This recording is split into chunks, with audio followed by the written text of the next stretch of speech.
கண்ணியத்துக்குரிய என் அன்பு சகோதர சகோதரிகளே, இன்னும் சில தினங்களில் ரமதான் நம்மை விட்டு பிரிய இருக்கின்றது. அருள்கள் நிறைந்த மாதம், நரக விடுதலையை ஒவ்வொரு இரவும் தரும் மாதம், சொர்க்கத்தின் கதவுகள் திறக்கப்பட்டு நரகத்தின் கதவுகள் அடைக்கப்பட்டிருக்கும் மாதம், பாவ மன்னிப்பை தன்னகத்தே உரித்தான மாதம், 1000 மாதங்களை விட சிறந்த ஒரு இரவை சுமந்த இந்த ரமதான் நம்மை விட்டு இன்னும் சில தினங்களில் கடக்க இருக்கின்றது.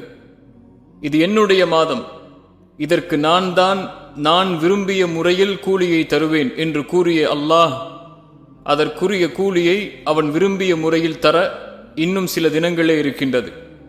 இந்த நேரத்தில் என்னிடத்திலும் உங்களிடத்திலும் சில கேள்விகளை கேட்க என் மனம் நாடுகிறது. இதில் உண்மை கூறுபவர்கள் யார், பொய் கூறுபவர்கள் யார் என்பதை அல்லாஹ்வே அறிந்தவன். இதோ அந்த கேள்விகள்.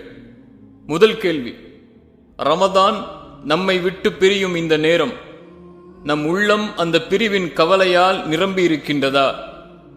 இரண்டாவது கேள்வி, இந்த ரமதான் எந்த மாற்றத்தை நம்மிடம் ஏற்படுத்த அல்லாஹ்வால் கொடுக்கப்பட்டதோ அந்த மாற்றத்தை ஏற்படுத்தி விட்டுதான் இந்த ரமதான் நம்மை விட்டு பிரிந்து செல்கிறதா? அல்லது மாற்றம் இல்லாத ஒரு வாழ்க்கை நம்மிடத்திலே தொடர்ந்திருக்கும் நிலையில் ரமதான் நம்மை விட்டு கடந்து செல்கின்றதா? மூன்றாவது கேள்வி, அல்லாஹ்வின் தூதர் ஸல்லல்லாஹு அலைஹி வஸல்லம் கூறினார்கள், யாரை ரமதான் வந்தடைந்தும் அவர்களின் பாவங்கள் அல்லாஹ்விடத்தில் மன்னிக்கப்படாமல் ரமதான் அவர்களை விட்டு கடந்து செல்கிறதோ அவர்கள் நாசமாகட்டும் என்று அல்லாஹ்வின் தூதர் சொன்னார்கள். நம் பாவங்கள் அல்லாஹ்விடத்தில் மன்னிக்கப்பட்டு விட்டதா? மன்னிக்கப்பட வேண்டுமென்றால் நாம் செய்த பாவங்களை நினைத்து மனம் வருந்தி இனிமேல் இதனை செய்யக்கூடாது என்ற உறுதியை ஏற்று அல்லாஹ்விடத்தில் மன்றாடி இருக்க வேண்டுமே. செய்து முடித்து விட்டோமா? இந்த கேள்விகள் நீங்கள் நிராசை அடைய வேண்டும் என்பதற்காக இவற்றை கேட்கவில்லை. ஒன்றை நினைவுபடுத்துவதற்காகத்தான் இந்த கேள்விகளை எனக்கும் உங்களுக்கும் முன்வைக்கின்றேன். இந்த மார்க்கத்தில் எந்த ஒரு செயலின் கூலியும் அதன் இறுதியை கொண்டுதான் தீர்ப்பளிக்கப்படுகிறது. ரசூலுல்லாஹி ஸல்லல்லாஹு அலைஹி வஸல்லம் சொன்னார்கள், ஒவ்வொரு செயலும் அதன் முடிவை கொண்டுதான் என்று. அல்லாஹ்வின் தூதர் ஸல்லல்லாஹு அலைஹி வஸல்லம் மேலும் சொன்னார்கள், உங்களில் ஒருவர் சொர்க்கவாதிகளுடைய அமல்களை செய்து கொண்டே இருப்பார். இறுதியில் சொர்க்கத்திற்கும் அவருக்கும் இடையில் ஒரு முழம்தான் இடைவெளி இருக்கும். அதற்குள் அவருடைய விதி முந்திக் கொள்ளும். அவர் நரகவாதிகளின் செயலை செய்வார், அதன் காரணமாக நரகம் புகுவார் என்று. மேலும் சொன்னார்கள், ஒரு மனிதன் நரகவாதிகளின் செயலை செய்து கொண்டே இருப்பான். இறுதியில் நரகத்திற்கும் அவருக்கும் இடையில் ஒரு முழம்தான் இடைவெளி இருக்கும். அதற்குள் அவருடைய விதி முந்திக் கொள்ளும். அதன் காரணமாக சொர்க்கவாதிகளின் அமலை செய்வார், சொர்க்கம் புகுவார் என்று அல்லாஹுடைய தூதர் ஸல்லல்லாஹு அலைஹி வஸல்லம் சொன்னார்கள். ஆதலால் கடந்த ரமதானின் நாட்கள் எப்படி நம்மை விட்டு கழிந்திருந்தாலும் அதனை அல்லாஹ்விடத்திலே ஒப்படைத்து விட்டு மீதி இருக்கும் இந்த அருள் பொருந்திய ரமதானின் நேரங்களையும் நாட்களையும் முறைப்படி கழிக்க முடிவு செய்வோம். இதன் முடிவை அழகாக்குவோம். நாம் எடுக்கும் இந்த முயற்சி ரமதானில் நாம் செய்த பாவங்களுக்கு மன்னிப்பாகவும் முழு நன்மைகளை பெற்றுத்தரும் செயலாகவும் அமையும் இன்ஷா அல்லாஹ். கண்ணியத்துக்குரிய அன்பு சகோதர சகோதரிகளே, ரமதான் முடிவதற்குள் சில அடிப்படைகளை மனதில் பதிய வைப்போம்.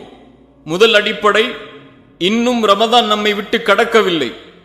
இன்னும் சில நாட்கள், ஏன் சில நிமிடங்கள் கூட இருக்கலாம். ஆனால் இருக்கும் நேரங்களும் நாட்களும் பொக்கிஷமானவை. இந்த மாதத்தின் ஒவ்வொரு நொடியும் மற்ற மாதங்கள் முழுவதும் தேடினாலும் பெற முடியாது. இப்பொழுது கூட இந்த மாதத்தின் நன்மைகளை அடையலாம்.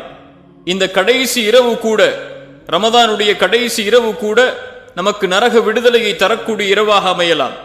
நம்பிக்கையை இழந்து விடாதீர்கள். இறைவன் அதன் கூலியை கொடுத்து முடிப்பதற்கு முன்னால் அவனை நோக்கி திரும்பி விடுங்கள். கடலளவு பாவங்களின் சுமைகளை நீங்கள் வைத்திருந்தாலும் உங்களை அல்லாஹ் மன்னிப்பான் என்ற நம்பிக்கையில் உங்களை அவனிடத்திலே இப்பொழுதே ஒப்படைத்து விடுங்கள். அல்லாஹ்வின் மீது ஆணையாக, இந்த ரமதானை அல்லாஹ் நமக்கு கொடுத்ததே நம் மீது அருள் செய்து நம்முடைய பாவங்களை இறைவன் மன்னிக்க வேண்டும் என்பதற்காகத்தான். அல்லாஹ் இதனை நமக்கு கொடுத்ததற்கு அல்லாஹுவை நாம் புகழ்ந்து அவனிடத்திலே மன்னிப்பை பெறுவோம். அல்லாஹ் ரப்புல் ஆலமீன் கூறுகின்றான், வரம்பு மீறி பாவம் செய்த என் அடியார்களே, அல்லாஹ்வின் அருளை பற்றி ஒருபோதும் நீங்கள் நம்பிக்கை இழந்து விட வேண்டாம். நீங்கள் பாவத்திலிருந்து விலகி மனம் வருந்தி மன்னிப்பை கோரினால் உங்கள் எல்லா பாவங்களையும் அல்லாஹ் மன்னித்து விடுவான்.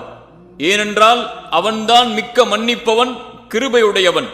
அல்லாஹ்வின் இந்த அழைப்பை கவனியுங்கள். அல்லாஹ் என் அடியார்களாகிய நோன்பாளிகளே என்று அழைக்கவில்லை. அல்லாஹ் என் அடியார்களாகிய தொழுகையாளிகளே என்று அழைக்கவில்லை. அல்லாஹ் அழைப்பது வரம்பு மீறி பாவம் செய்த என் அடியார்களே என்றுதான். நீங்கள் என்ன பாவம் செய்திருந்தாலும் அல்லாஹ்வின் அருளை பற்றி ஒருபோதும் நம்பிக்கை இழந்து விடாதீர்கள் என்று அல்லாஹ் கூறுகிறான். மேலும் அல்லாஹ் கூறுகிறான், அல்லாஹ்வின் அருளை குறித்து நிராசை அடைந்து விடாதீர்கள். நிராகரிக்கும் மக்கள்தான் அவனுடைய அருளை குறித்து நிராசை அடைவார்கள் என்று அல்லாஹ் கூறுகிறான். ரசூலுல்லாஹி ஸல்லல்லாஹு அலைஹி வஸல்லம் சொன்னார்கள், அல்லாஹ் ஒவ்வொரு இரவும் முதல் வானத்திற்கு இறங்குகிறான். அவன் கூறுகிறான், நான் தான் அரசன். யாரேனும் பாவ மன்னிப்பை தேடினால் அவரை நான் மன்னிக்கிறேன் என்று. ரமதான் முடிந்து விடலாம் கண்ணியத்துக்குரியவர்களே, ஆனால் அல்லாஹ்வின் அருளுக்கு முடிவில்லை. நம் உயிர் பிரியும் வரை அவனிடத்தில் பாவ மன்னிப்பின் வாசல் திறந்தே இருக்கிறது. ரசூலுல்லாஹி ஸல்லல்லாஹு அலைஹி வஸல்லம் சொன்னார்கள், வல்லமையும் மாண்பு மிக்க அல்லாஹ் கூறுகிறான், என்னை குறித்து என் அடியான் எப்படி நினைக்கின்றானோ அப்படியே நான் அவனிடம் நடந்து கொள்வேன். அவன் என்னை நினைவு கூறும் போது அவனுடன் நான் இருப்பேன். அவன் தனது உள்ளத்தில் என்னை நினைவு கூர்ந்தால் நான் எனது உள்ளத்தில் அவனை நினைவு கூறுவேன். என்னை ஒரு சபையில் அவன் நினைவு கூர்ந்தால் அவன் நினைவு கூறக்கூடிய சபையை விட அழகிய சபையில் நான் அவனை நினைவு கூறுவேன். அவன் என்னை ஒரு சாணளவு நெருங்கினால் நான் முழமளவு நெருங்குவேன். அவன் முழமளவு நெருங்கினால் 2 கைகளின் நீட்டளவு நான் நெருங்குவேன். என்னை நோக்கி அவன் நடந்து வந்தால் நான் ஓடிச் செல்வேன் என்று அல்லாஹ் கூறுவதாக அல்லாஹுடைய தூதர் ஸல்லல்லாஹு அலைஹி வஸல்லம் சொன்னார்கள்.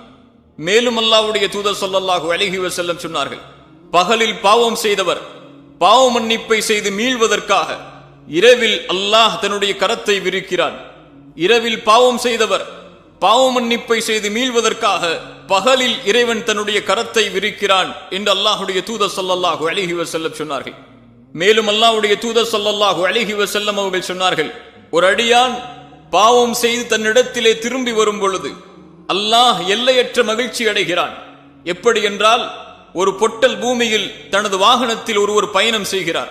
திடீரென்று அவருடைய வாகனம் காணாமல் போய்விடுகிறது. அதில் தான் அவருடைய உணவும் பானமும் இருக்கின்றது. இனிமேல் அந்த வாகனம் கிடைக்கப் போவதில்லை என்று நம்பிக்கை இழந்து விடுகிறார். பிறகு ஒரு மரத்தருகே வந்து அந்த நிழலில் ஓய்வெடுக்கிறார். தனது வாகனம் கிடைக்கும் என்ற நம்பிக்கையே அவருக்கு இல்லை. இந்த நிலையில் திடீரென்று அவருடைய வாகனம் அவருக்கு முன்னால் இருக்கின்றது. உடனடியாக அதன் கடிவாளத்தை கையில் எடுத்துக்கொண்டு மகிழ்ச்சி பெருக்கோடு கூறுகிறார், யா அல்லாஹ், நீதான் என் அடிமை, நான் தான் உன் எஜமானன் என்று. அவர் அடைந்த எல்லையற்ற மகிழ்ச்சியால், உயிர் போய் கிடைத்த அந்த மகிழ்ச்சியால் அவர் வார்த்தை தடுமாறி விடுகிறது. அதுபோல்தான் எப்படி இந்த அடியான் தொலைத்த வாகனம் தொலைத்த உணவு கிடைத்த போது தன் உயிரே திரும்பி வந்ததை போன்று மகிழ்ச்சி அடைந்து அந்த மகிழ்ச்சியில் என்ன வார்த்தை பேசுகிறோம் என்று கூட தெரியாமல் தவறுதலாக வார்த்தையை வெளிப்படுத்துகிறாரோ, இந்த அடியான் அடையக்கூடிய மகிழ்ச்சியை விட அல்லாஹ் ரப்புல் ஆலமீன் பாவம் செய்த அடியான் தன்னை நோக்கி திரும்பி வரும்போது மகிழ்ச்சி அடைகிறான் என்று அல்லாஹுடைய தூதர் ஸல்லல்லாஹு அலைஹி வஸல்லம் சொன்னார்கள். கண்ணியத்துக்குரியவர்கள், ரமதானின் இறுதி நாட்களை நெருங்கக்கூடிய நாம் நம்மிடத்திலே இந்த ரமதானில் நன்மைகள் இருந்தால் அல்லாஹ்வை புகழ்வோம். பாவங்கள் இருந்தால் எதுவாயினும், அது எதுவாக இருந்தாலும், எவ்வளவு எண்ணிக்கையுடையதாக இருந்தாலும் அல்லாஹ்விடத்திலே மனமுருகி மன்னிப்பை தேடுவோம். அல்லாஹ் எம்முடைய பாவங்களை நிச்சயமாக மன்னிப்பான். இரண்டாவது அடிப்படை, ரமதானில் செய்த அமல்கள் அல்லாஹ்விடத்தில் அங்கீகரிக்கப்படுமா என்ற பயம் உள்ளத்திலே இருக்க வேண்டும். ஒரு அடியான் எந்த ஒரு செயலை செய்தாலும் அந்த செயல் அல்லாஹ்விடத்திலே அங்கீகரிக்கப்பட வேண்டும் என்ற ஆதரவும் பயமும் அவன் உள்ளத்திலே குடிகொண்டிருக்க வேண்டும். ஒரு முறை ஆயிஷா ரலியல்லாஹு அன்ஹா அவர்கள் அல்லாஹ்வின் தூதர் ஸல்லல்லாஹு அலைஹி வஸல்லம் இடத்திலே ஒரு குர்ஆனுடைய வசனம் சம்பந்தமாக கேட்கிறார்கள். அல்லாஹ் கூறுகிறான், எவர்கள் தங்களுக்கு இயன்ற வரையில் தானம் கொடுப்பதுடன் அவர்களுடைய உள்ளங்கள் நிச்சயமாக தாங்கள் இறைவனிடம் செல்வோம் என்று பயந்து கொண்டிருக்கும் என்ற வசனத்தை ஓதிவிட்டு, அல்லாஹ்வின் தூதரே, தானம் செய்துவிட்டு இறைவன் மீது பயம் கொள்ளும் இவர்கள் விபச்சாரம் செய்வார்களா, மது அருந்துவார்களா, திருட்டு போன்ற காரியங்களில் ஈடுபடுவார்களா, அதனால் தான் அந்த பயமா என்று பொருள்பட கேட்டார்கள். அதற்கு அல்லாஹ்வின் தூதர் ஸல்லல்லாஹு அலைஹி வஸல்லம் சொன்னார்கள், அப்படி அல்ல சித்திக்கின் மகளே, அவர் தொழுவார், நோன்பை கடைபிடிப்பார், தானம் செய்வார், அதே நேரத்தில் இந்த செயல் அல்லாஹ்விடத்தில் ஏற்றுக்கொள்ளப்பட வேண்டும் என்று பயம் கொள்வார் என்று சொன்னார்கள். அறிஞர்களில் ஒருவர் கூறுகிறார், கொஞ்சம் கவனியுங்கள், கடுகளவு நான் செய்த அமல்களை அல்லாஹ் இப்போது அங்கீகரித்தான் என்ற செயலை நான் அறிந்தால் இப்போதே நான் மரணத்திற்கு ஆதரவு வைக்கிறேன் என்று அவர் கூறுகிறார். சுப்ஹானல்லாஹ். அல்லாஹ்விடத்திலே நம்முடைய செயல்கள் அங்கீகரிக்கப்பட்டிருக்கின்றதா?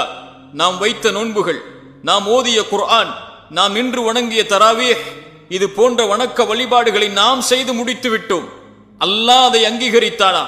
அல்லாஹ் அதை அங்கீகரிக்கவில்லை என்றால் யாரிடத்திலே சென்று கூலியை பெற முடியும்? ஒரு நம்பிக்கை கொண்டவர் இந்த பயத்தோடு ரமதானை கடந்து செல்வார். மூன்றாவது அடிப்படை, நாம் செய்த அமல்களின் கூலிகள் கொடுக்கப்படுவதற்கு முன்னால் இந்த ரமதானில் எதை நோக்கமாக கொண்டு அமல் செய்தோம் என்பதை சீர்படுத்திக் கொள்வோம். இரண்டு மனிதர்கள் இந்த உலகத்திலே உண்டு. ஒரு வகை மனிதர்கள் நன்மைகளுக்காக மட்டும் அமல்களை செய்பவர்கள். அவர்கள் ரமதானில் தொழுதது, இரவு வணக்கத்தில் ஈடுபட்டது, குர்ஆனை ஓதியது எல்லாம் நன்மைகளுக்காக மட்டும்தான். அவர்கள் எதனை நோக்கமாக கொண்டு அமல் செய்தார்களோ அதன் கூலியை நிச்சயமாக அடைந்து கொள்வார்கள். அல்லாஹ்வின் தூதர் ஸல்லல்லாஹு அலைஹி வஸல்லம் கூறினார்கள், நிச்சயமாக ஒரு அடியான் மறுமையில் முதலில் தொழுகையை பற்றி தான் விசாரிக்கப்படுவான். அவன் தொழுகை நிறைவானதாக காணப்பட்டால் அவனது தொழுகை நிறைவானது என்று எழுதப்படும். அவனுடைய தொழுகையில் குறை இருந்தால் அல்லாஹ் மலக்குகளை நோக்கி, எனது அடியானுக்கு உபரியான வணக்கங்கள் இருக்கின்றதா என்று பாருங்கள் என்பான். அப்படி இருந்தால் கடமையான தொழுகையில் இருக்கக்கூடிய குறையை அதனை வைத்து நிறைவேற்றுங்கள் என்று சொல்லுவான். பின்னால் ஜக்காத்தை பாருங்கள், மற்ற வணக்கங்களையும் இது போன்றே கணக்கின் அடிப்படையில் நிறைவேற்றுங்கள் என்று அல்லாஹ் கூறுவான். இந்த மனிதர்கள் நன்மைகளுக்காக அமல் செய்வார்கள், அதன் நன்மையை அல்லாஹ்விடத்திலே அடைந்து கொள்வார்கள். இரண்டாவது வகை மனிதர்கள், இவர்கள் அமல் செய்வதின் பலனாக நன்மைகளை அல்லாஹ்விடம் எதிர்பார்ப்பார்கள். ஆனால் நன்மைகள் மட்டும் இவர்களின் நோக்கம் அல்ல. இவர்களின் நோக்கம் என்ன தெரியுமா? அல்லாஹ்வே. ஆம், அவர்களுக்கு அல்லாஹ்தான் நோக்கம். அல்லாஹ்வின் பொருத்தத்தை அடைய வேண்டும் இந்த செயலின் காரணமாக, அல்லாஹ் என்னை நேசிக்க வேண்டும் இந்த செயலின் காரணமாக என்பதுதான் அவர்களுடைய வாழ்வின் நோக்கமாக இருக்கும். இவர்களை பற்றிதான் அல்லாஹ்வின் தூதர் ஸல்லல்லாஹு அலைஹி வஸல்லம் அவர்கள் சொன்னார்கள், அல்லாஹ் கூறுவதாக, யார் என் நேசனை பகைக்கிறானோ அவனோடு நான் போரை தொடுக்கிறேன். நான் என் அடியான் மீது கடமையாக்கி இருக்கும் வணக்கத்தின் மூலமாகவே என் அடியான் எனக்கு நெருக்கமாகின்றான். அதுவே எனக்கு விருப்பத்திற்குரியதாக மாறுகிறது. எனது அடியான் உபரியான வணக்கங்கள் மூலம் என்னை நெருங்கிக் கொண்டே இருக்கிறான். அதன் பயனாக, அதன் பலனாக நான் அவனை நேசிக்கிறேன். நான் அவனை நேசிக்கும் போது அவன் செவியுறுகின்ற செவியாகவும், அவன் பார்க்கின்ற பார்வையாகவும், அவன் நடக்கின்ற காலாகவும் நான் மாறிவிடுகின்றேன். அவன் என்னிடம் கேட்டால் அவனுக்கு நான் கொடுக்கின்றேன். என்னிடம் பாதுகாப்பை தேடினால் அவனுக்கு நான் பாதுகாப்பை அளிக்கின்றேன். மேலும் அல்லாஹ்வுடைய தூதர் சொன்னார்கள், கொஞ்சம் கவனியுங்கள், அல்லாஹ் ஒருவர் மீது அன்பு கொண்டால் அவருக்கு அல்லாஹ் செய்யக்கூடிய கிருபையை பாருங்கள். அல்லாஹ் கூறுகிறான், எந்த ஒரு முஃமினுடைய உயிரை கைப்பற்றும் போது அடையும் தடுமாற்றம் போன்று நான் செய்கின்ற வேறு எந்த காரியத்திலும் நான் தடுமாற்றம் அடைவதில்லை. ஏனெனில் என் அடியான் மரணத்தை வெறுக்கிறான். நான் அவனுக்கு வேதனை அளிப்பதை, அந்த மரண நேரத்தில் அவன் அடையக்கூடிய வேதனையை நான் அவனுக்கு கொடுப்பதை வெறுக்கிறேன் என்று அல்லாஹ் கூறுவதாக அல்லாஹ்வுடைய தூதர் ஸல்லல்லாஹு அலைஹி வஸல்லம் சொன்னார்கள். ஆம், இவர்களின் நோக்கம் அல்லாஹ். இவர்கள் ரமதானில் தொழுதது, ரமதானில் குர்ஆனை ஓதியது, ரமதானில் இரவு வணக்கத்தில் ஈடுபட்டது, ரமதானில் சதக்கா செய்தது, இவையெல்லாம் அல்லாஹ்வுடைய இந்த அன்பிற்காகத்தான். அல்லாஹ் என்னை நேசிக்க வேண்டும், அல்லாஹ் என்னை விரும்ப வேண்டும் என்பதுதான் அவர்களின் நோக்கமாக இருக்கும். அதனை அவர்கள் அடைந்து கொள்வார்கள். நீங்கள் எதற்காக அமல் செய்தீர்கள்? நன்மைகளுக்காக மட்டுமா? அல்லாஹ்வுடைய பொருத்தத்திற்காக, அல்லாஹ்வுடைய அன்பிற்காகவா? இறுதியாக ஒரு அடிப்படையை கூறுகிறேன், மனதில் பதிய வையுங்கள், அதை செயல்படுத்துங்கள். மனிதர்கள் செய்த பாவங்களை மன்னித்து விடுங்கள்.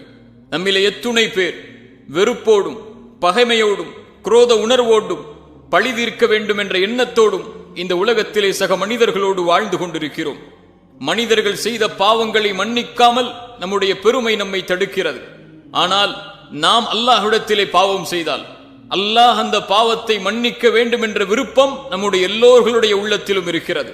சக மனிதர்கள் பாவம் செய்தால் நான் ஏன் அவனை மன்னிக்க வேண்டும் என்ற பெருமை நம்மிலே பலருக்கு இருக்கிறது. அல்லாஹுடைய தூதர் ஸல்லல்லாஹு அலைஹி வஸல்லம் அதன் காரணமாகத்தான் சொன்னார்கள், நீங்கள் மன்னியுங்கள், அல்லாஹ் ரப்புல் ஆலமீன் உங்களை மன்னித்து விடுவான் என்று. மேலும் சொன்னார்கள், பூமியில் உள்ளவர்களுக்கு இரக்கம் காட்டுங்கள், வானத்தில் உள்ள அல்லாஹ் உங்கள் மீது இரக்கம் காட்டுவான். மேலும் அல்லாஹ் கேட்கிறான், நான் உங்களுடைய பாவங்களை மன்னிக்க வேண்டும் என்று நீங்கள் விரும்புகிறீர்கள், ஆனால் பிற மனிதர்கள் செய்த பாவங்களை நீங்கள் மன்னிக்க மாட்டீர்களா என்று பொருள்பட அல்லாஹ் கேட்கிறான். கண்ணியத்துக்குரியவர்களே, மனிதர்கள் மீதுள்ள வெறுப்போடும் பகைமையோடும் குரோத உணர்வோடும் இந்த உலகத்திலிருந்து நாம் எதை எடுத்துச் செல்ல போகிறோம்? அதனால் மனிதர்கள் செய்த பாவங்களை மன்னித்து விடுங்கள். யாருக்காவது நீங்கள் பாவம் செய்திருந்தால், யாருடைய உள்ளத்தையாவது காயப்படுத்தி இருந்தால், அவர்களிடத்திலே மன்னிப்பை தேடுங்கள். அவர்கள் உங்களை மன்னித்தால் தான் அல்லாஹ் ரப்புல் ஆலமீன் நாளை மறுமையில் மன்னிப்பான். மனிதர்களிடத்தில் இரக்க குணத்தோடு நடந்து கொள்ளுங்கள். இந்த அடிப்படைகளோடு இந்த ரமதானை நாம் கழித்தால், ரமதான் நம்மை விட்டு கடந்தால், அல்லாஹ் ரப்புல் ஆலமீன் இந்த ரமதானை ஏற்றுக்கொள்ளப்பட்ட ரமதானாக அல்லாஹ் ஆக்குவான். இறுதியாக சில வார்த்தைகளை கூறி இந்த அறிவுரையை உங்களுக்கும் எனக்கும் சமர்ப்பிக்கின்றேன். பெருநாள் என்பது ரமதான் மாதத்தை கடந்து புதிய ஆடைகளை அணிந்து கொண்டாடுவது மட்டுமல்ல. ஒரு இறை நம்பிக்கை கொண்டவருக்கு பெருநாள் என்பது அல்லாஹ்வின் மன்னிப்பை பெறும் நாளே. இதை உணர்ந்து பின்வரும் அரபிய வார்த்தைகளை கொஞ்சம் ஒரு முறை அல்லாஹ்விடத்தில் கூறி பாருங்கள். என் இறைவா, பாவங்களை விட்டு விலகிய புதிய நிலையில் உன்னிடம் திரும்பி வருகின்றேன். உன்னிடம் நான் எவ்வாறு திரும்பி வர வேண்டும் என்று என் இறைவனாகிய நீ விரும்புகின்றாயோ அவ்வாறே. மேலும் என் பாவ மன்னிப்பை நீ ஏற்றுக்கொள்வாய் என்றும், அதன் காரணமாக சொர்க்கத்தையும் உன்னை சந்திக்கும் வாய்ப்பையும் எனக்கு தருவாய் என்றும் நான் ஆதரவு கொள்கின்றேன். என் இறைவா, உனக்கு நான் பாவம் செய்கிறேன், நீயோ எனக்கு தவணை அளிக்கின்றாய். நான் அந்த பாவங்களில் பிடிவாதமாக இருந்த போதிலும் நீயோ அதை மறைக்கின்றாய். என் இறைவா, நீ பாவங்களை மன்னிக்க கூடியவன், நீ அன்பு காட்டக்கூடியவன். எல்லா படைப்புகள் மீதும் மேலும் எல்லா அடியார்கள் மீதும் நீ கருணை உள்ளவனாக இருக்கின்றாய். என் இறைவா, அழுத நிலையில் உன்னை நோக்கி வருகின்றேன். மனம் வருந்திய நிலையில் என் கண்ணீர் அதிகரித்துக் கொண்டே இருக்கின்றது. நீதான் உன் வசனத்தில் உன் அருளில் நம்பிக்கை இழக்காதீர் என்று கூறியிருக்கின்றாய். மேலும் நீ என்னை மன்னிக்கும் நாளே நான் மகிழ்ச்சி அடையும் நாளாகும். என் இறைவா, என் கடந்த கால எல்லா பாவங்களையும் விட்டு விலகி விடுகின்றேன். உன் பொருத்தத்தை மேலும் உன் சொர்க்கத்தை நாடி உன்னை நோக்கி வந்து விடுகின்றேன். உன்னை நேசிக்கின்றேன் என் இறைவா, இதுதான் எனது ஆதரவே. அல்லாஹ்விடத்திலே இந்த வார்த்தைகளை கூறி மன்னிப்பை தேடுங்கள். அல்லாஹ் ரப்புல் ஆலமீன் நம்முடைய எல்லா பாவங்களையும் மன்னிப்பானாக. அல்லாஹுடைய தூதர் ஸல்லல்லாஹு அலைஹி வஸல்லம் பின்வரும் பிரார்த்தனைகளை கூறி அல்லாஹ்விடத்திலே பாவ மன்னிப்பை தேடுமாறு எமக்கு ஏவினார்கள். அல்லாஹுடைய தூதர் ஸல்லல்லாஹு அலைஹி வஸல்லம் அவர்கள் சொன்னார்கள், யா அல்லாஹ், நீயே என் எஜமானன், உன்னை தவிர வணக்கத்துக்குரியவன் யாரும் இல்லை. நீதான் என்னை படைத்தாய், நான் உன் அடிமை. உனது உடன்படிக்கையின்படியும் வாக்குறுதியின்படியும் என்னால் இயன்றவரை நடப்பேன். நான் செய்த தீமையை விட்டு உன்னிடம் பாதுகாப்பை தேடுகிறேன். நீ எனக்கு செய்த அருளோடும் நான் செய்த பாவத்தோடும் உன்னிடம் மீள்கிறேன். எனவே என்னை மன்னிப்பாயாக. உன்னை தவிர யாரும் என்னுடைய பாவங்களை மன்னிக்க முடியாது. என் இறைவா, என் தவறையும் என் அறியாமையையும் எனது காரியங்கள் அனைத்தையும், நான் வரம்பு மீறியதையும், என்னிடம் இருந்து ஏற்பட்டதாக நீ அறிந்த அனைத்தையும் மன்னித்து விடுவாயாக. இறைவா, எனது தவறுகளையும் வேண்டுமென்றே செய்ததையும் அறியாமல் செய்ததையும் விளையாட்டாக செய்ததையும் மன்னிப்பாயாக. இறைவா, நான் முந்தி செய்ததையும் பிந்தி செய்ததையும் ரகசியமாக செய்ததையும் வெளிப்படையாக செய்ததையும் மன்னிப்பாயாக. நீயே முற்படுத்துபவன், நீயே பிற்படுத்துபவன், நீயே அனைத்து பொருட்களின் மீதும் ஆற்றல் உள்ளவன்.